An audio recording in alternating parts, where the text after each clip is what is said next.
काले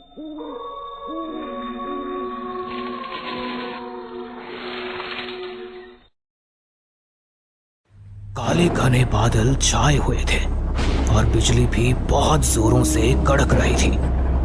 एक हवेली थी। उस हवेली में एक लड़की शीशे के सामने बैठी हुई खुद को देख रही थी और देखकर हंस रही थी।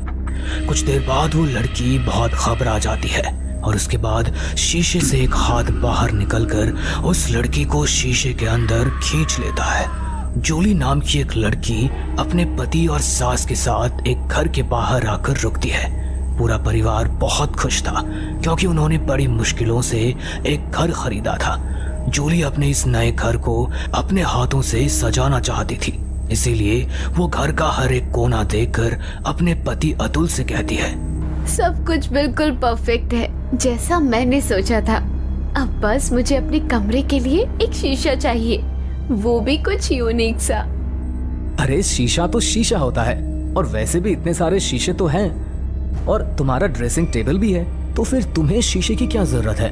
रहने ही दो तुम्हें क्या पता एक औरत के लिए शीशा कितना जरूरी होता है। और वैसे भी जब मैं यहाँ आ रही थी तब मैंने रास्ते में एक बहुत ही प्यारा सा शीशा देखा था। वे बहुत ही यूनिक और अलग था। मैंने आज से पहले इतना डिजाइनर शीशा कभी नहीं देखा, इसलिए तुम मेरे साथ अभी इसी वक्त चलो, हमें शीशा लेना है। अरे जब शीशा देखा था तो उसी वक्त बोलना चाहिए था ना। अब तो घर आ गए हैं, लेकिन अब तुम्हारे लिए अब दोबारा जाऊं शीशा लेने? अतुल बहसबाजी कर ही रहा होता है कि तभी उसकी माँ कमला हाथ में सामान की लिस्ट लेकर आती है और अपने बेटे से कहती है, ये कुछ सामान की लिस्ट है, बाहर जा रहा है तो ये भी लेकर आ जा। अतुल अब कुछ नहीं कह पाता और जूली के साथ बाहर शॉपिंग करने के लिए चला जाता है। जूली उसी दुकान पर जाती है जहां उसने वो शीशा देखा था और दुकानदार से शीशे के बारे में पूछती है। भाई साहब, मैंने अभी कुछ देर पहले आपकी दुकान के बाहर एक बहुत ही यूनिक शीशा देखा था। वह अभी के समय का शीशा नहीं लग रहा था, उस पर काफी अच्छा काम किया हुआ था। मुझे वह शीशा खरीदना है। वो शीशा बिकाऊ नहीं है, अब जाओ यहाँ से। पर क्यों? और मुझे वही शीशा चाहिए। देखो, आपको जितने पैसे चाहिए मुझे बता दो, मैं देने के लिए तैयार हूँ, बस मुझे वो शीशा दे दो। अरे मरना चाहती हो क्या? मेरी बात समझ में नहीं आ रही? मैंने कहा ना वो शीशा बिकाऊ नहीं है, और वैसे भी वो शीशा श्रापित है। जो भी उस शीशे को अपने पास रखता है वो लापता हो जाता है। इसीलिए अगर तुम अपनी सलामती चाहती हो तो उस शीशे को लिए बिना यहाँ से लौट जाओ। दुकानदार वो शीशा देने से साफ साफ मना कर देता है और उसे आगाह भी करता है, पर जूली दुकानदार की एक नहीं सुनती। उस समय वो दुकानदार से नाराज होकर बाहर निकल जाती है, पर तभी वो देखती है कि वो एक कबाड़ी वाला उस शीशे को ले जा रहा है।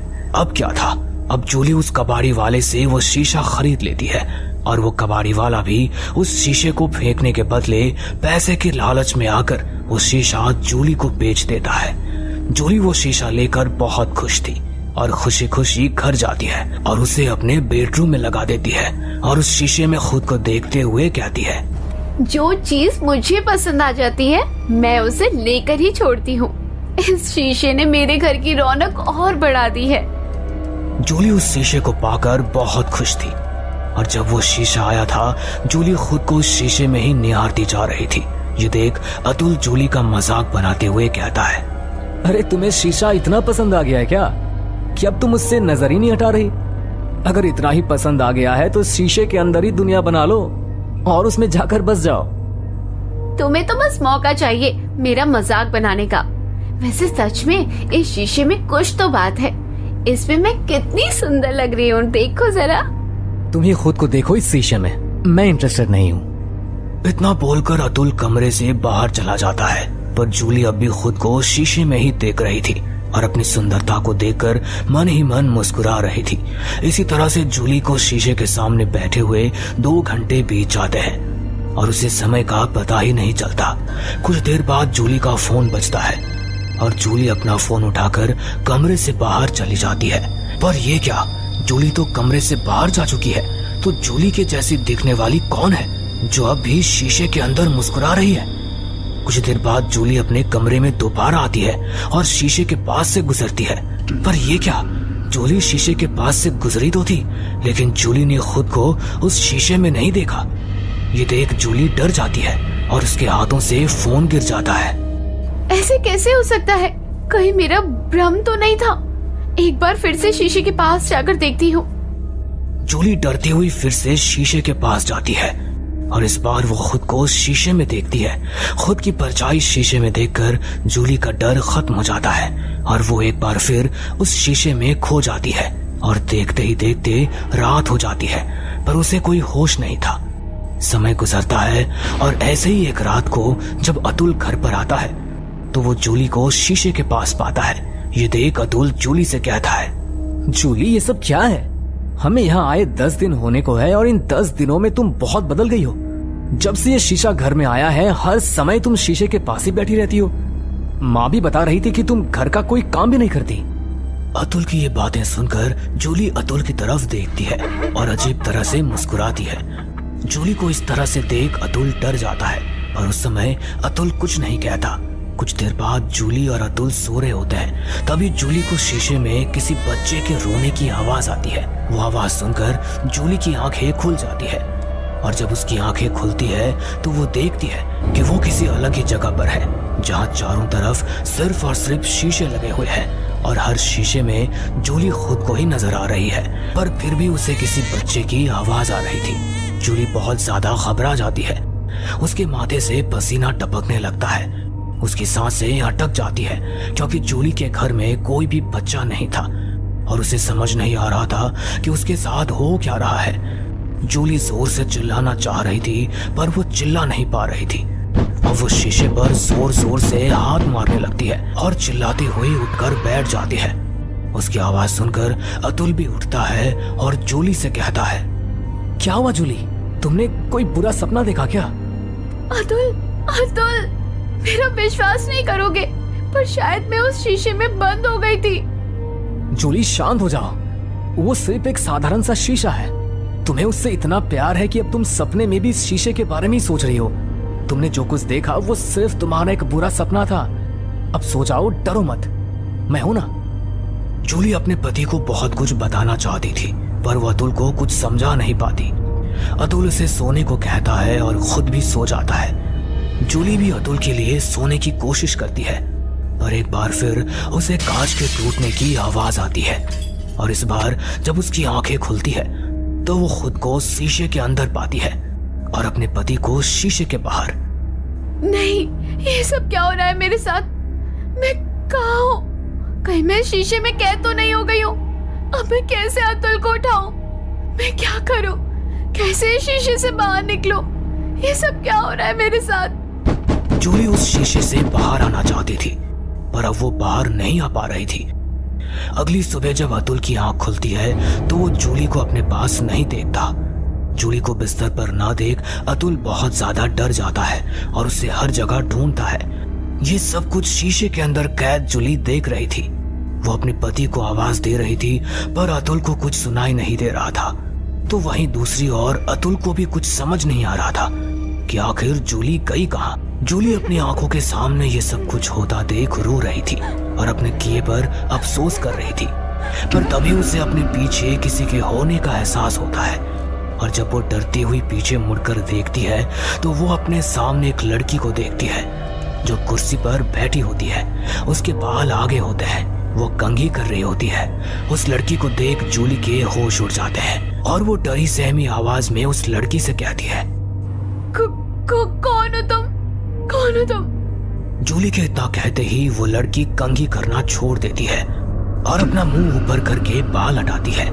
उस लड़की के चेहरे से जैसे ही बाल हटते हैं जूली उस लड़की को देखकर हैरान हो जाती है क्योंकि वो लड़की कोई और नहीं बल्कि जूली ही थी। जूली अपनी हमशक्ल को देखकर घबरा जाती है और तभी जूली की हमशक्ल उससे कहती है, मेरी इस दुनिया में तुम्हारा स्वागत है। तुम बस कुछ ही दिनों के ही मेहमान हो, इसलिए मेरी दुनिया में रहकर अपनी बाहर की दुनिया को देखो, क्योंकि अब मैं बाहर जाऊंगी और तुम हमेशा के लिए अंदर रह जाओगी और बहुत जल्द मर जाओगी। नहीं नहीं ऐसा नहीं हो सकता, तुम मेरी जगह कभी नहीं ले सकती। इतना बोलकर जूली अपने पति को आवाज देने लगती है और शीशे को तोड़ने की कोशिश करती है। अतुल, इधर देखो, मैं इस शीशे में कैद हूँ। इस शीशे में दूसरी दुनिया है। अब तुम ही मुझे बचा सकते हो। प्लीज मेरी आवाज सुनने की कोशिश करो अतुल, मैं तुम्हारे पास ही हूँ। जूली अतुल को बहुत आवाज देती है पर अतुल तक आवाज नहीं पहुंच पाती, जिसके बाद जूली वहीं बैठकर रोने लगती है और कुछ देर बाद अतुल के सामने जूली आती है। जूली को देख अतुल उसे गले से लगा लेता है और उससे कहता है, जूली तुम कहाँ चली गई थी? पता है मैं तुम्हें कब से ढूंढ रहा हूँ। मेरी तो सांसें ही अटक गई थी। जब से ये शीशा इस घर में आया है तुम बहुत बदल गई हो, इसलिए अब ये शीशा इस घर में नहीं रहेगा। अतुल, मैं तो बस मंदिर गई थी तुम्हारी लंबी उम्र की प्रार्थना करने। तुम अपना गुस्सा शीशे पर क्यों निकाल रहे हो? देखो, इस शीशे को कुछ मत करना। अगर इस शीशे को कुछ हुआ तो मैं तुम्हारी बीवी को भी मार डालूंगी। तुम्हारी बीवी मर जाएगी। इतना बोलकर जूली अपना सर नीचे कर लेती है और जूली के दोनों पैर उल्टे हो जाते हैं। अतुल जूली को देखकर डर जाता है और अब समझ जाता है, इसलिए अतुल बिना कोई देरी करे खुद की और जूली की जान बचाने के लिए पास में रखा रॉड उठाता है और इस शीशे पर दे मारता है। शीशे के टूटते ही अतुल के सामने जो जूली थी वो गायब हो जाती है और उसकी असली जूली जख्मी हालत में उसके सामने होती है। जूली को देख अतुल उससे अस्पताल ले जाता है और जब जूली अपने पति के साथ घर आती है तो वो दोनों देखते हैं कि वो शीशा अपनी जगह पर नहीं है। बेटा, तू कह रहा था कि तूने वे शीशा तोड़ दिया और तेरे ही कमरे में है, पर यहाँ तो कोई शीशा नहीं है। पर वे शीशा कहाँ गया? अतुल, मुझे बहुत डर लग रहा है। माँ, जूली अब इस हादसे को भूल जाओ और अच्छी बात है कि वो शीशा अपने आप ही इस घर से गायब हो गया। अब सब ठीक है। अतुल और उसके परिवार को समझ नहीं आता कि वो शीशा गया कहाँ था, पर वो लोग उस दिन के बाद फिर कभी ऐसे शीशे को नहीं खरीदते और ना ही कभी इस हादसे को भूल पाते हैं। पर कुछ दिनों बाद एक नई फैमिली में वो शीशा आता है, जहाँ एक औरत उस शीशे के पास अपने बच्चों को खाना खिला रही है, पर शीशे में घर के अलावा और कोई दृश्य नहीं दिखाई दे रहा होता है। रात के 2 बज रहे थे। प्रिया का पति रुपेश उसके बगल में लेटा खर्राटे भर रहा था, जबकि उसकी आंखों से नींद कोसों दूर थी। प्रिया समझ नहीं पा रही थी कि ये उसकी प्रेगनेंसी के कारण हो रहा है या बाहर से आ रही बिल्ली की लगातार रोने की आवाज के कारण। उफ, आधा घंटा हो गया है। एक तो मौसम इतना खराब है, ऊपर से ये बिल्ली रोए ही जा रही है। अब तो इसके रोने की आवाज मेरी बर्दाश्त से बाहर हो रही है। बिल्ली को भगाने के लिए प्रिया अपने कमरे से निकलकर आंगन की तरफ आती है तो ना जाने कहां से 2-3 चमगादड़ उसके सिर के बिल्कुल नजदीक से पंख फड़फड़ाते हुए निकल जाते हैं। चमगादड़ों को देखकर प्रिया का दिल धक से रह गया था। तेज बारिश में आंगन की दीवार के ऊपर बैठी हुई काली बिल्ली ऐसा लग रहा था जैसे उसे ही घूरती हुई रो रही हो। रात के अंधेरे में बिल्ली की आंखें बिल्कुल बल्ब की तरह चमक रही थी। आधे घंटे से मनहूस आवाज में रो रही बिल्ली अचानक ही प्रिया को देखकर वहां से भाग जाती है। प्रिया भी बिल्ली के जाने के बाद अपने कमरे में जाकर सो जाती है। सुबह उठकर वह अपने पति रुपेश को रात के बारे में बताती है। अरे क्या कुछ भी बोलती हो? तुमने कोई सपना देखा होगा। रात में तो कोई बारिश नहीं हुई, ना ही मैंने किसी बिल्ली के रोने की आवाज सुनी। प्रिया को समझ नहीं आ रहा था कि वो रुपेश को कैसे यकीन दिलाए। प्रिया की बात को अनसुना कर रुपेश अपने ऑफिस के लिए निकल जाता है।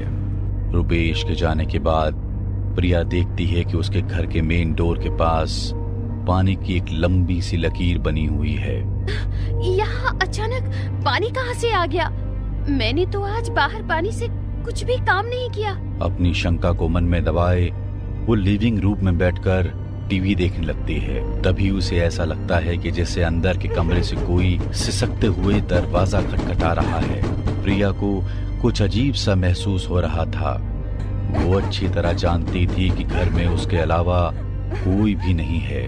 ऐसे में अंदर के कमरे से आती आवाज से उसका दिल बैठा जा रहा था। घबराते हुए उसने अंदर के कमरे का दरवाजा खोल कर देखा तो पाया कि अंदर कोई भी नहीं था। अपनी उखड़ती सांसों को काबू करती हुई वह फिर से लिविंग रूम में आकर बैठ गई थी। प्रिया को दिन में काम करते हुए कई बार ऐसा लगा जैसे आसपास छिपकर कोई उस पर नजर बनाए रखे हुए है। कभी लगता कोई घर में अचानक से यहाँ से वहां गया है, तो कभी अचानक से पर्दे हिलने लगते। अपने नास्तिक पति को विश्वास दिलाने के लिए प्रिया के पास कोई ठोस सबूत तो नहीं था, परंतु उसे इतना जरूर समझ आ गया था कि उसके साथ कुछ तो अजीब हो रहा है। शाम को जब रुपेश घर आया तो उसने महसूस किया कि प्रिया की बार बार सांस उखड़ रही है। प्रिया क्या बात है? तुम्हारी तबीयत ठीक नहीं है क्या? रुपेश, मेरी तबीयत ठीक है, लेकिन मेरे आसपास कुछ है जो मुझे अपने होने का एहसास करा रहा है। ये क्या पागलों जैसी बातें कर रही हो? प्रेगनेंसी का 8वां महीना चल रहा है। कुछ अच्छी बातें पढ़ो, कुछ अच्छा सोचो, अच्छा देखो। ये सब हार्मोन्स चेंजेस की वजह से हो रहा है और कुछ नहीं। प्रिया जानती थी रुपेश उसकी बात पर यकीन नहीं करेगा, इसलिए उसने बात को ज्यादा नहीं बढ़ाया। अगले 1-2 दिन बड़ी शांति से बीत गए थे, जिसकी वजह से प्रिया को भी लगा कि शायद उसे प्रेगनेंसी के कारण अजीबोगरीब ख्याल आ रहे थे। शाम का समय था, रुपेश के घर लौटने का समय हो रहा था।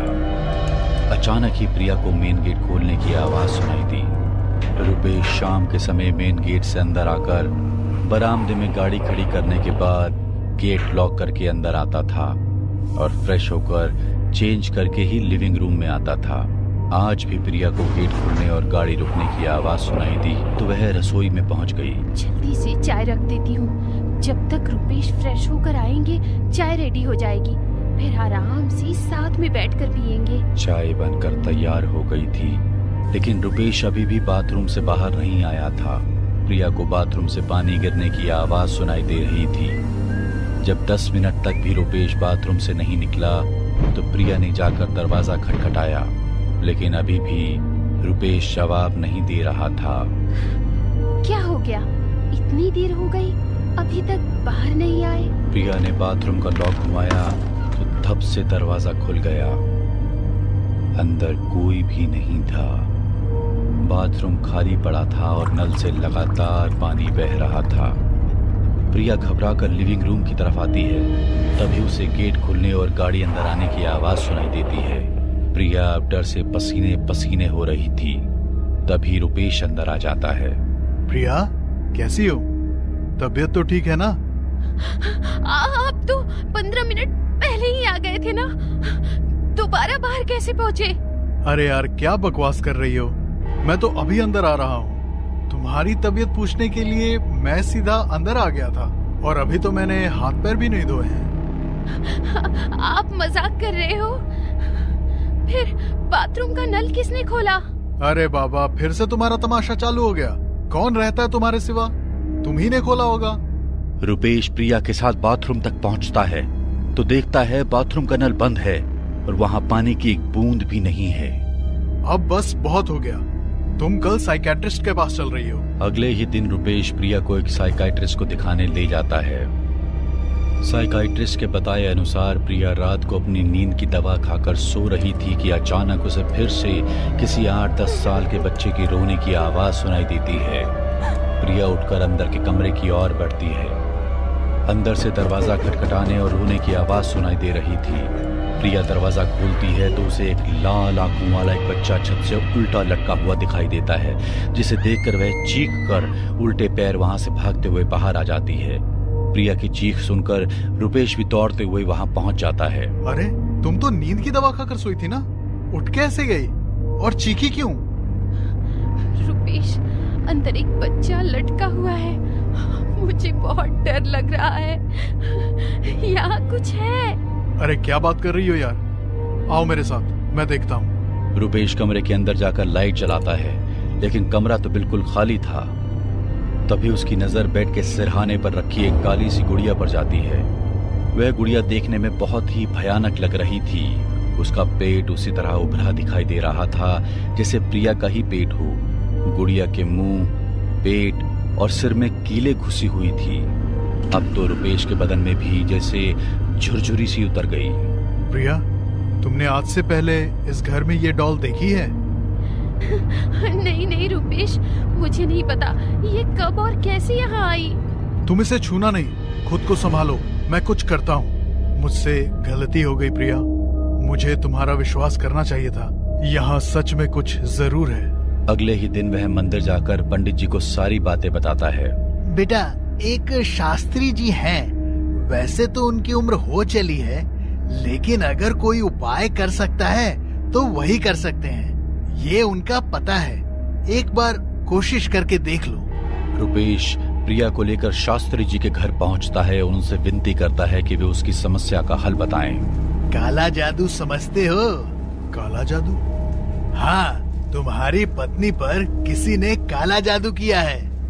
लेकिन हमने तो कभी किसी के साथ बुरा नहीं किया शास्त्री जी, तो ये हमारे साथ ही क्यों? एक काम करो, तुम बाजार जाकर एक पपीता लेकर आओ।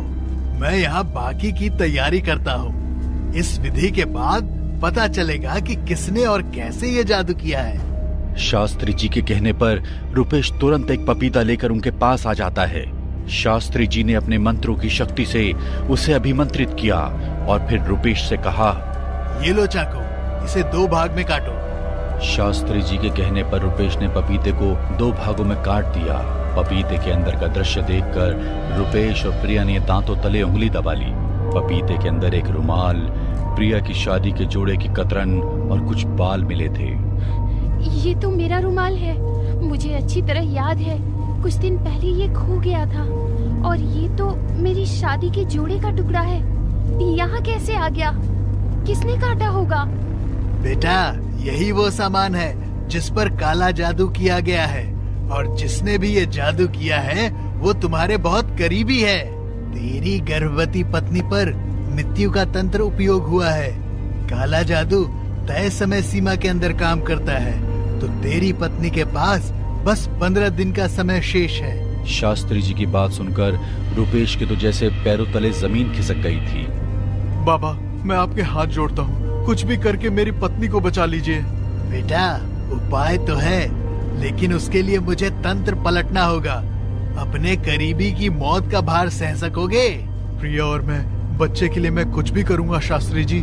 जिसने मेरा अशुभ चाहा है, मैं उसके शुभ की कामना क्यों करूँ? ठीक है प्रिया, तुमने उस गुड़िया को छुआ तो नहीं है ना? नहीं, वो गुड़िया अभी भी वहीं पड़ी हुई है। प्रिया की बात सुनकर शास्त्री जी कुछ सामान अपने साथ लेकर उनकी घर की ओर बढ़ गए। वहां पहुंचकर उन्होंने अपने झोले से राख निकाली और उस गुड़िया के ऊपर छिड़क दी। ये शमशान से लाई हुई चिता की राख है, जिसे मैंने साधना से अभिमंत्रित कर दिया है। अब इस गुड़िया को छूने से उसका तंत्र मुझ पर असर नहीं करेगा। शास्त्री जी ने उस गुड़िया को उठाकर अपने जलते हुए हवन कुंड के पास रखा और मंत्र पढ़ते हुए उस गुड़िया में से एक एक करके कील निकालने लगे। अचानक ही प्रिया की आंखें पलक गई और वह जमीन पर लेटकर जोर जोर से चिल्लाने लगी। उसे देखकर ऐसा लग रहा था मानो कोई उसका गला दबा रहा हो। इसके बाद प्रिया उठकर बैठ गई और दोहरी सी भयानक आवाज में गुर्राते हुए बोली, बचा नहीं पाएगा तू इसे, इसका समय पूरा हो गया है। इसे तो मैं बचा लूंगा, लेकिन तुझे कौन बचाएगा? बुरे काम का बुरा नतीजा भुगतने को तैयार हो जा। शास्त्री जी मंत्र पढ़ते जा रहे थे और प्रिया की हालत बिगड़ती जा रही थी। उसका सारा शरीर अकड़ रहा था, जुबान भी बाहर निकल आई थी। पत्नी की ऐसी हालत देख रुपेश हाथ जोड़कर महामृत्युंजय मंत्र पढ़ रहा था। उसकी आंखों से लगातार आंसू बह रहे थे। प्रिया के सारे बाल बिखर चुके थे और चेहरा बहुत ही डरावना लग रहा था। वह तरह तरह से शास्त्री जी को डराने की कोशिश कर रही थी, लेकिन उसकी बातों से प्रभावित हुए बिना ही शास्त्री जी ने अपनी विधि पूरी की और एक एक करके गुड़िया के शरीर से सारी कीलें निकाल दी। अंतिम कील निकलते ही प्रिया चक्कर खाकर बेहोश हो गई। शास्त्री जी ने सभी कीले और वह मनहूस गुड़िया एक मिट्टी के कलश में रखकर और उस पर एक दिया रखकर आधी रात को शमशान में गड़वा दिया। शास्त्री जी की क्रिया पूरी होने की वजह से कुछ ही देर बाद प्रिया भी वापस अपने होश में आ गई। इसके बाद कुछ ही दिन में प्रिया बिल्कुल स्वस्थ हो गई और 2 सप्ताह बाद उसने सुंदर सी बेटी को जन्म दिया। बाबा, चाहे जो भी करना पड़े, लेकिन मुझे रूपेश चाहिए। रूपेश मेरे अलावा किसी और का नहीं हो सकता। अगर कोई भी उसकी जिंदगी में आने की कोशिश करेगा तो मैं उसका वही हाल करूंगी जो इस प्रिया का होने वाला है। एक बार फिर से सोच ले लड़की, एक बार जो तूने ये तंत्र उस लड़की पर छोड़ दिया तो फिर ये पलटा नहीं जा सकता। इस तंत्र से उस लड़की की जान चली जाएगी। इस क्रिया में जोखिम भी बहुत है। अगर प्रिया इस टोटके का उपाय करने का प्रयत्न करेगी तो ये वापस उसी पर मार कर देगा। मैंने सब सोच लिया है बाबा, चाहे मुझे अपनी जान ही क्यों ना देनी पड़े, लेकिन रूपेश को तो मैं उस प्रिया के साथ नहीं जीने दूंगी। प्रिया के मरते ही रूपेश मेरे करीब आ जाएगा और फिर हमारी कहानी को पूरा होने से कोई नहीं रोक सकता। तो फिर ठीक है, मैं जैसे बताता हूँ तू वैसा ही कर। तुझे प्रिया की शादी के जोड़े का टुकड़ा, उसके बाल और उसके इस्तेमाल किए हुए कोई कपड़ा यहाँ लाना होगा। मैं इन सभी सामानों पर काला जादू करके टोटके की मदद से तुझे एक गुड़िया बना कर दूंगा। तुझे उस गुड़िया को उस लड़के रूपेश के घर में जाकर ऐसी जगह छिपाना है कि समय आने से पहले किसी की नजर न पड़े। बाकी का काम ये गुड़िया खुद कर देगी। ठीक है बाबा, जैसा आप कहें। रूपेश और कीर्ति ने साथ साथ कंपनी ज्वाइन की थी। ऐसे में नई कंपनी के नए माहौल में एडजस्ट होने में दोनों को ही समय लग रहा था। एक दिन, कृति, चलो चाय पीने चलते हैं। चाय पीती हो ना? हाँ हाँ, क्यों नहीं। चाय के उस गर्म प्याले से उनकी दोस्ती की शुरुआत हो गई थी। धीरे धीरे दोनों सहज होने लगे और जल्दी ही अच्छे दोस्त बन गए। ऑफिस में साथ साथ चाय पीना, खाना खाना, ये अब उनकी डेली रूटीन बन चुका था। उन दोनों को कंपनी ज्वाइन किए 6 महीने का समय बीत चुका था। इन 6 महीनों में कीर्ति मन ही मन रूपेश को चाहने लगी थी। एक दिन, रूपेश, मुझे तुम्हें कुछ बताना है। अरे वाह, मुझे भी तुम्हें कुछ बताना है। अच्छा, पहले तुम बताओ क्या बात है। अरे नहीं, तुम बताओ ना, क्या कहने वाले थे। तुम मेरी बेस्ट फ्रेंड हो कृति, इसलिए ये खबर सबसे पहले मैं तुम्हें सुना रहा हूँ। मेरी शादी फिक्स हो गई है और आज से ठीक 1 महीने बाद मेरी शादी है। क्या? शादी? लेकिन किससे? अरे प्रिया से, मेरी बचपन की साथी, मेरी इंस्पिरेशन। पता है, मुझे याद भी नहीं कि मैं उसे कब से पसंद करता हूँ। बस उसके सिवा किसी और के बारे में सोचा ही नहीं। कॉन्ग्रेचुलेशंस रूपेश। अरे थैंक्स यार। अरे तुम भी तो कुछ बताने वाली थी ना? कुछ नहीं, बस वैसे ही। रूपेश की बात सुनकर कीर्ति बिल्कुल हक्की बक्की सी रह गई थी। वो कभी सोच भी नहीं सकती थी कि रूपेश के जीवन में उसके अलावा भी कोई हो सकता है। अपने दिल की बात को दिल में दबाए हुए कीर्ति घुट घुट कर रूपेश की शादी के करीब आते दिन को महसूस कर रही थी। जब रूपेश को खुद से दूर जाते देखने की घुटन कीर्ति से बर्दाश्त नहीं हुई तो वो उस तांत्रिक बाबा के पास पहुंच गई। बाबा के बताए अनुसार उन्हें काला जादू करने की तंत्र क्रिया के लिए रूपेश की पत्नी प्रिया का सामान चाहिए था। इसलिए अगले कुछ दिनों तक कीर्ति रूपेश और प्रिया से कुछ ज्यादा ही घुलने मिलने की कोशिश करने लगती है। धीरे धीरे समय बीता और शादी का दिन नजदीक आ गया। कृति, मैं शादी के लिए आज अपने घर जा रहा हूँ। प्रिया ने तुम्हें स्पेशल इनवाइट भेजा है, तुम्हें शादी में आना ही होगा। अरे भाई, अब तो मुझे डबल इनविटेशन मिल गया है, अब तो आना ही पड़ेगा।